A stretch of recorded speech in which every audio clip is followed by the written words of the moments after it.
Hello and welcome to the latest episode of Nua Talk.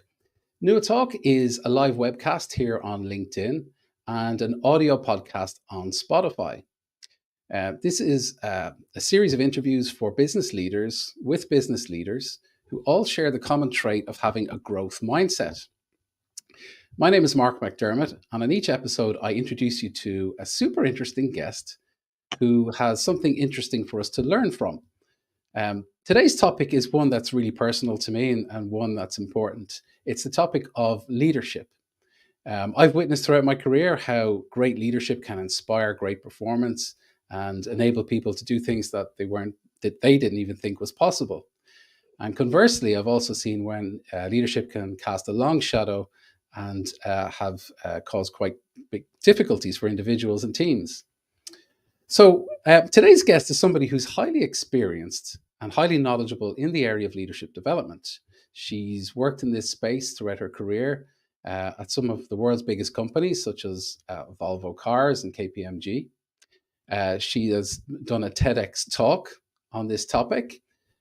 She has a very unique perspective on leadership. She's very interesting and super fun to be around. And so, without further ado, please allow me to introduce you to Liz Ryder. Liz, how are you today? I'm very good. Thank you very much. How are you? I'm very good. You're joining us from Gothenburg in Sweden today, is that right? Yeah, a rather dark Gothenburg today, but doing very well. We're on the up. The days are getting lighter, so there's a light at the end of the tunnel. There is. There's spring in the air. I'm going to catch you off guard here, Liz. One of the things that I ask guests to share with us before we get into today's topic is to share with us what music you're listening to, perhaps on Spotify, or what podcast you're currently listening to. It's more podcasts, I have to admit. I'm a bit of a junkie when it comes to podcasts. So the Curiosity Advantage, I really like that. Simon Brown, who's the Chief Learning Officer at the moment at Novartis, really good. Always has some really interesting guests on that. So that's what I tend to listen to, usually in the car. Sometimes when I'm walking the dog. When you're walking the dog, very good. So clearly, you've got a growth mindset if you're listening to those kind of podcasts. So, Oh yeah, fair play absolutely. to you. Always be learning, as they say. Okay, Always. so Liz, tell us a little bit about yourself. Where you grew up and your career to date, and what led you to leadership. Oh my gosh, we've only got 30 minutes, right? Yeah. So, yeah, where did I grow up? So as you said, I'm in Sweden, but I grew up in the UK, so I'm British, and I say I'm a Swede in training because, yeah, I'm not really Swedish yet. It takes a while. I was really curious as a child, I would say, and you may say most kids are, but very much into the why. I was always asking why, and it used to get me into trouble because I used to ask why was the school bully? Why do you behave like that? So a Mhm. real interest in humans and human behavior. So that kind of led me into becoming a psychologist. So I'm an organizational psychologist. And I have to say thank you to Adam Grant because Adam Grant has put organizational psychology on the map. So I say I'm a bit like Adam Grant, but I've obviously got a lot more hair and a lot less followers on LinkedIn. I think he's got about 5 million. But hey, there's some similarities. Yeah, transformational coach, TEDx speaker. I can add that now. And yeah, LinkedIn top voice on leadership. Oh, there's the picture. Ah, thank you for that. That's a surprise. Yeah, yeah. So Well, I did that back in October, as it says there.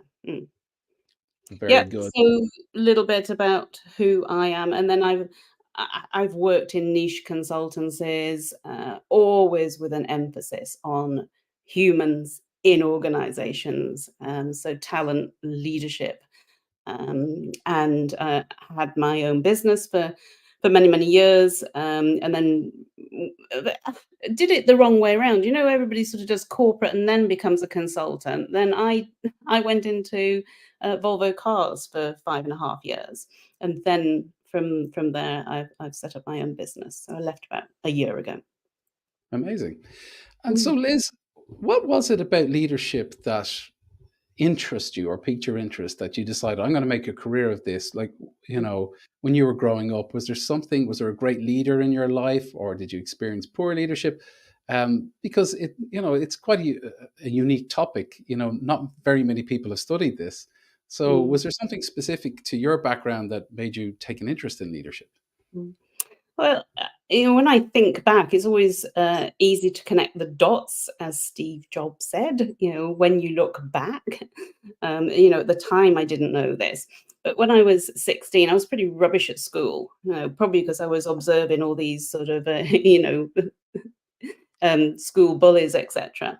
And so I didn't do so well when I was 16 in my exams. And I remember the teacher saying to me, "You know what?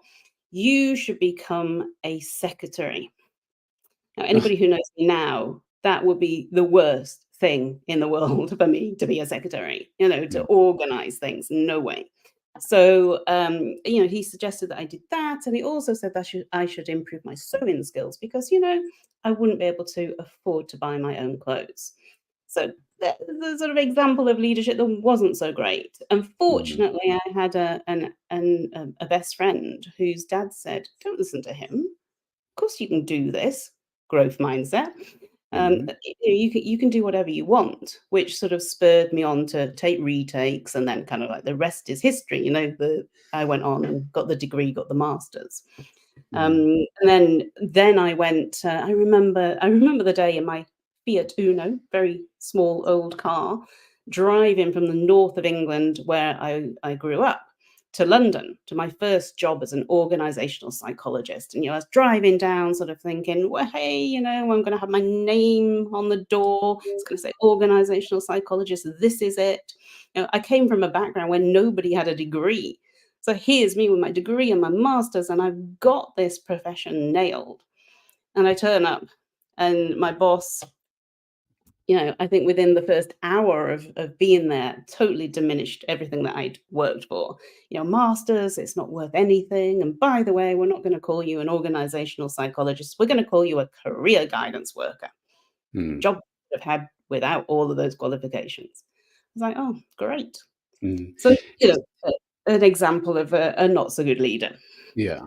Well, isn't it interesting? I think in the area of leadership development, executive coaching, a lot of the folks that are in this area have had negative experiences that have led them to kind of figure it out. Like, why is this? Why did I react so badly to this? And have gone Mm. to explore this whole area. Um, and so now you're the Adam Grant with hair. Did I hear that right? Well, yeah. I mean, I'm sure he doesn't think that, but yeah. Okay, so very good.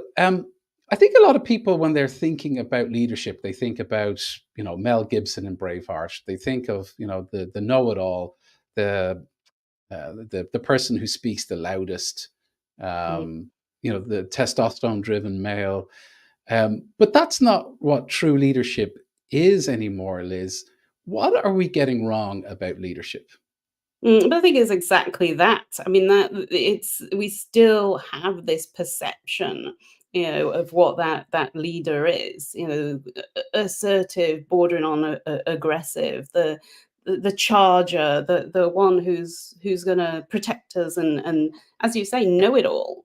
And of course, the world has changed, and I think it's Deloitte's human capital report was launched just this week, to say that we're at a watershed moment actually in our organizations. We've transitioned from this industrial economy into the knowledge economy, and this picture that you're showing here, that isn't going to work anymore because particularly with AI coming into play, the amount of knowledge that is out there, no one person can have all the answers. So this idea that there's one person at the top or a few at the top that have all the ideas and know everything is just something from the past now. So Okay. we really need to shift that thinking. Okay. So the topic of today's discussion is busting the myths of leadership. Hmm. Um, What are those myths, and why do you think they exist? You mentioned there we're making a transition from the industrial era. Why is it that we see leaders in that way, and what is the impact of those old school leaders? Hmm.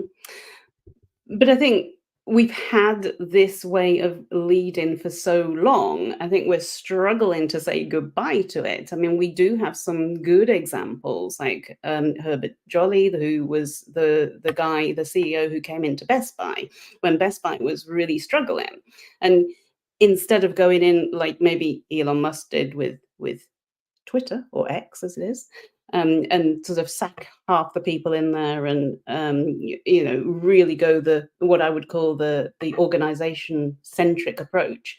Herbert went in with a human centric approach. He went in and he listened and tried to understand what was going on in the organization and make changes accordingly.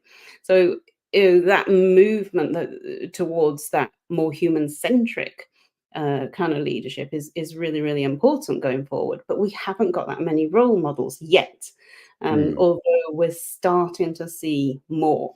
Yeah, Um, and more very good. success. So of course we're relying on what we've always known because it's worked. It's got us Yeah. to where we are. So why don't we continue? Because we Why? can't. Yeah. Well, it leads to an interesting question, Liz, around, are leaders born or are they made? And I think the traditional view of leadership is that, I'm a born leader and, you will follow me. But this modern view of leadership, I've heard you talk on your TEDx talk, you talk about empathy, you talk about demonstrating vulnerabilities. A lot of traditional leaders would see that as crazy talk.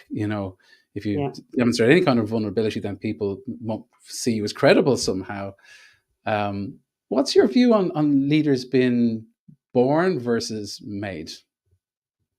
Well, absolutely not. I mean, we develop leaders. Yes, you might be born with some of the skills that help you to be a good leader, but we develop leaders, and it's important that we do. I know I've seen too many leaders that have never had any kind of development, Mm. and development is ongoing. I'm very much against just a one-off leadership program. Oh yeah, I did it. I did a program or I read a book or I watched that TED talk. It doesn't make you a great leader. This is a journey. It's about people. And people are complicated. I know I'm a psychologist, so Mm. people are complex. And to understand, what motivates somebody from one week to the next week can change.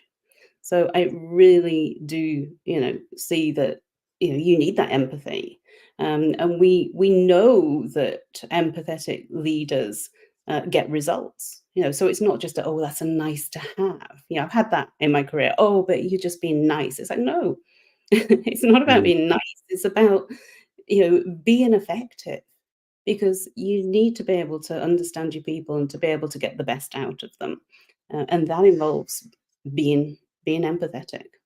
The data's So there. yeah. So the first myth that we want to bust is that you don't need to be this all strong, all knowing commander in chief, command and control type approach. Mhm. That's the first myth that I think we'll bust today. Um, Mhm. And that you share, vulnerability you said, I mean, yeah, Brené Brown is the queen of vulnerability, right, you know? And she talks about vulnerability with boundaries, so it's not about just giving it all and sharing everything. yeah, You're not saying that, you're gonna be crying there, just, "Oh, my life's a mess," but it's giving a little bit of yourself. It's doing it in such a way, you might be a CEO and you've never done this before, you've never done a merger before, or it's a new merger, and it's about saying, "Hey, I'm not sure here. Can you yeah, help me? What can we learn together here?" yeah. Um, It's about getting to the right answer rather than the right person, who wants to have the right answer. So mhm, getting to the right answer.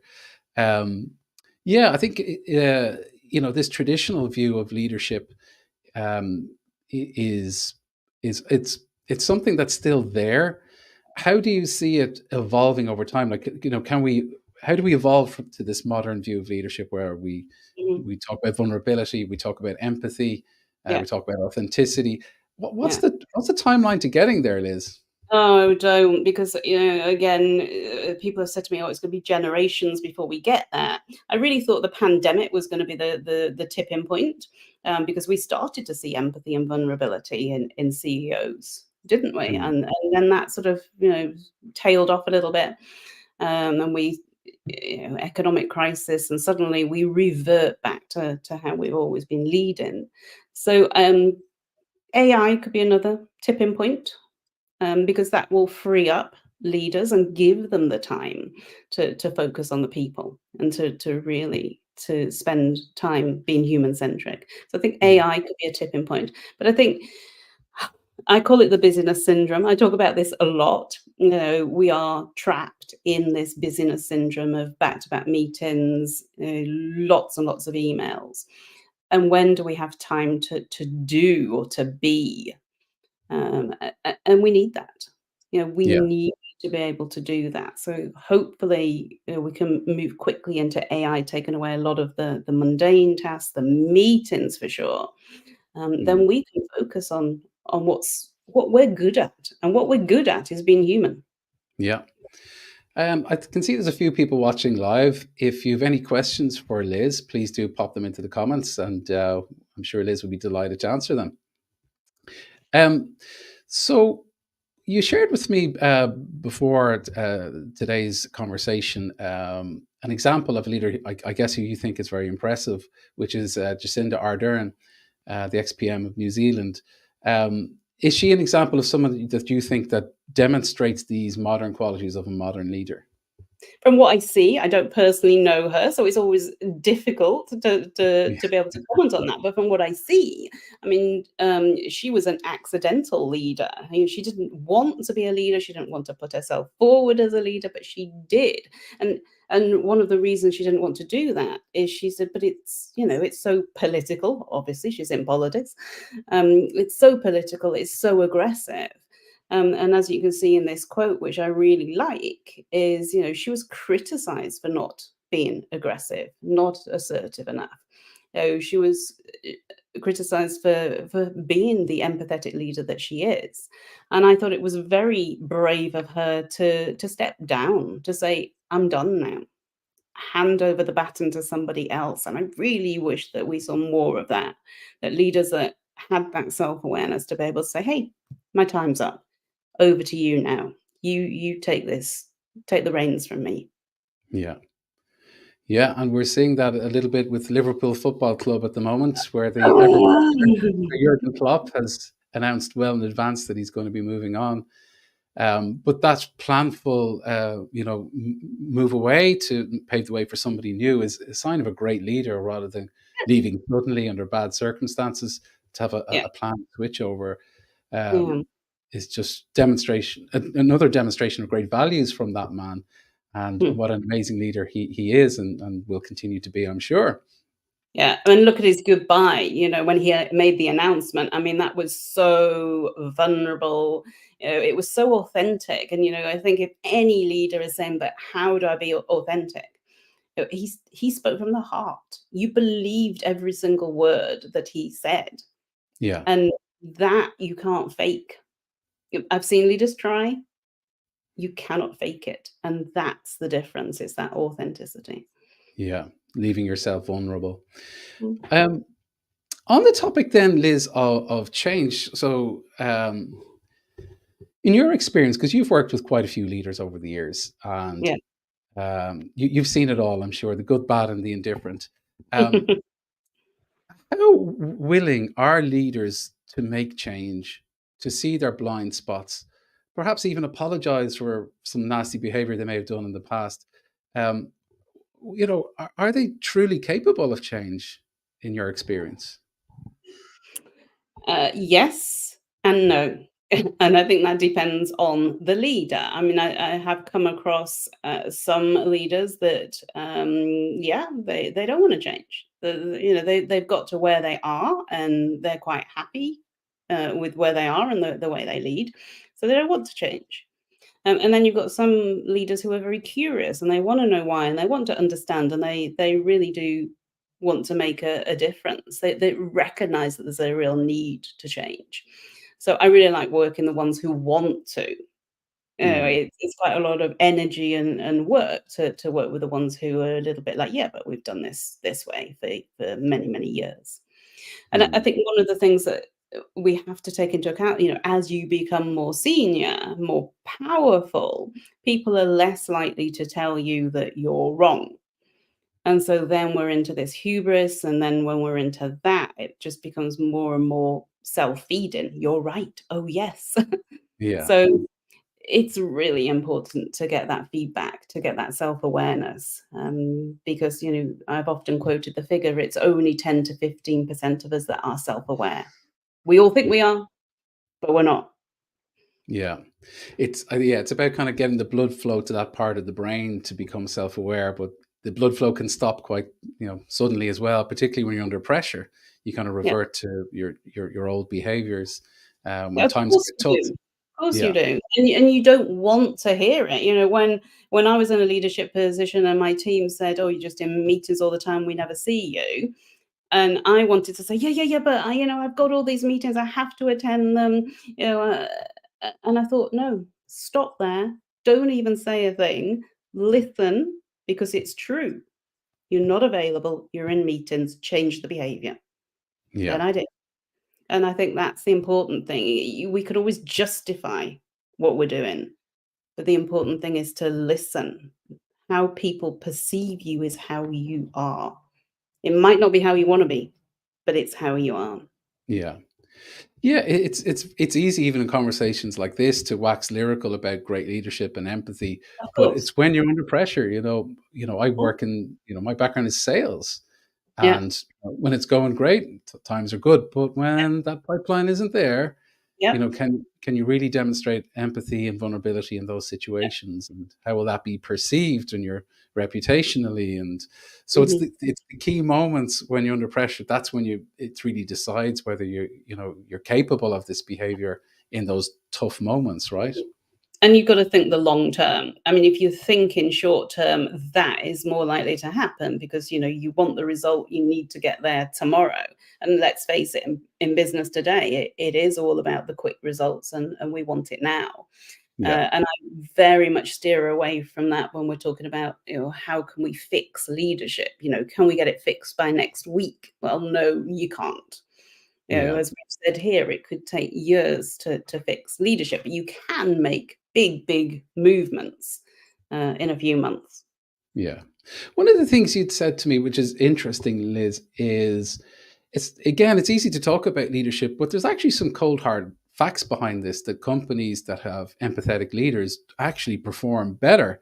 So, in terms of you know, giving the case for empathetic leadership or servant leadership or this modern leadership, there's real evidence behind this. It's not just us talking about this and kind of pretending that it's the modern thing. There's hard figures behind it. No, but exactly. And if you've got an empathetic, there's a new word for you, empathetic leader, you're Yeah, 65% more likely to be innovative. I mean, so there, we all need innovation in our life, right? In yeah, organizations today, because that's going to be our future. That's going to keep us going.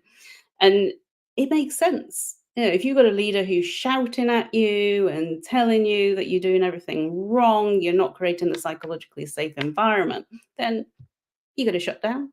You're going to not say anything. If you've got that empathy, that understanding, how are things going, what's happening with you today, you're more likely to speak up. You're more likely to say what you yeah. think. And that's what's so important about this. And I think from a business strategy perspective, conflict is good, Hmm. because conflict will put the case for both sides of a particular strategy. For example, if two people come to a disagreement, Hmm. sure, yes, the leader's got to make a decision eventually, but if people aren't speaking up, you're never going to thoroughly explore what your options are, and have we really thought this through, or have we missed something? Yeah. And if you have a command and control leader that's marching you, and everyone's marching the same direction, but it's the wrong direction, Yeah, that's when this old school type of leadership can work really badly against the interests of shareholders. So, exactly. you Yeah, know, and yeah, we all know the examples of those companies that, missed the trends, yeah. particularly in the smartphone market with Nokia, etc. Hmm. Um, so conflict is good, but we have to do conflict right. Hmm. So you can't be shouting at people. Um, psychological safety. You mentioned it there. Maybe you might just briefly explain what that is, and just to or bust any myths that might be out there about what exactly that is. Mhm. But it's being able to speak up, knowing that you can speak up without being punished. And I think it's been getting a bad rap recently because so many people do the psychological safety workshop and go, "Oh, we've done that now. We've got it." I remember working with one leader, vice president, and she said to me, "You know what? We're in the management team meeting, and the our leader said we're going to create an environment of psychological safety. I want everybody to say what's going wrong, the problems that they have in the business." And of course, she was the first one to speak up, and she said everything that was going wrong.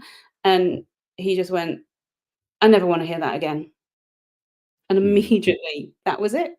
It was gone. Nobody else spoke up. Psychological safety had disappeared. Um, so I think that's why it can get a bad rap. If you're gonna say something like that, you have to follow through on it. yeah. And the cost of not having a psychologically safe environment is employee disengagement. Mm. Um, and you shared this stat with me there, Liz. Do you want to talk a little bit about the cost of disengagement and Yeah. um, yeah, Yeah, and leaders have a big impact on, how engaged our people are at work. And of course, Gallup tells us every year how disengaged people are, and you can see the figure there. But when you have an engaged workforce, so sort of the top quartile of engagement, you have 23% more profitability. So these figures, it's the bottom line. It's yeah, impacting if you're not engaging your people. yeah. One of the things that you talk about in your excellent TEDx speech, and if anyone hasn't seen the talk, I should say, it's really, really good. It's full of brilliant insight about leadership. Um, I'd recommend you anyone who's watching this to follow up with that. Really good 15 minutes investment of your time. Um, but you talk about a license to lead. What is Yeah. that all about, Liz? But it's very connected with what I've just been talking about with the engagement. I mean, leaders have a profound effect on people. So therefore, why are we just promoting anybody who happens to be a really good performer into leadership? Because that's what happens, isn't it? Somebody Yeah, who's brilliant at their day job becomes a leader. And then they have a bunch of people that they have to look after. And do they always do that? Often it's without any kind of development. In my profession, I have continuing professional development. I have ethics and standards that I have to adhere to because I have an impact on people as a coach, as a psychologist. But leaders, nothing. You yeah, can have your whole team on sick leave. Nothing. yeah, It's okay. Now, a lot of organizations will probably react and do something about that. But, where are the standards for leadership? Why do we not take leadership seriously? And I don't think we do. yeah. Yeah, the lens is always the performance lens, and Yeah. I think there's a lot of halo effect as well, and that some leaders just present really well, but Yeah. behind the scenes, behind closed doors in those meetings, that's Yeah. when true leadership. Competence. Yeah. Yeah, Is it competence or is it confidence? So often we're promoting confidence. yes, absolutely. Liz, I don't know how fast that went. So fast the last 30 minutes. I don't know where it went. But before we finish up, can you tell us, the kind of services that you provide, and how could somebody make contact with you? Mm. Well, it's all about leadership, of course. I do a lot of inspirational speaking, so leadership events, leadership days, kickoff events of leadership learning journeys. Executive coach, of course. I tend to work with the more senior leaders, and also strategic leadership advisory, so going in and helping. people on this leadership journey. So in organizations, LinkedIn, find me on LinkedIn. I'm often there. So there it is. So, and I post a lot. I have a newsletter you can subscribe to, and anything about leadership is going to be on there. So send me a DM. Can't wait to hear from you, because as you can tell, I love talking about leadership. Yes, and I suspect we could stay talking for quite some time on this topic, because, as you know, it's one I'm Sure. personally very interested in too. Liz, thank you so much for joining me today's episode of NuaTalk. I think it's been super interesting, and I think anyone who's listening to this, listening back, will get a lot from it. And I guess you're open to taking any questions as well that people might have, having listened back to this. I do recommend following you on LinkedIn. I love your stuff. Nearly anything that you release, I'm like, that's so interesting. That's a unique perspective. Thank you. Thank you so much for sharing everything that you share on LinkedIn, and thanks again, Liz, and wishing you all the best with everything. Thanks to everyone who's listened in, and we'll see you on the next episode of NuaTalk in the next few weeks. See you now. Bye-bye. Bye.